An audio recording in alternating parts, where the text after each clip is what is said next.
इस वक्त इस एज में 60 प्लस कर चुके हैं, लाहौर में यूएमटी में क्लास ले रहे हैं।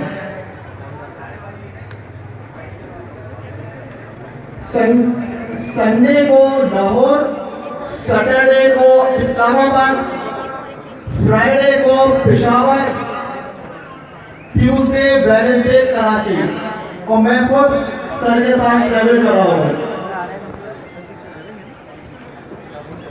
जब वेब 1.0 आया हम पीछे रह गए।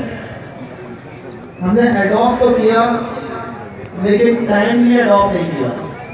वेब 2.0 आया, हमने एडॉप्ट किया लेकिन बहुत लेट। इस वक्त वेब 3.0 और मेटावर्स का दौर है, और अल्हम्दुलिल्लाह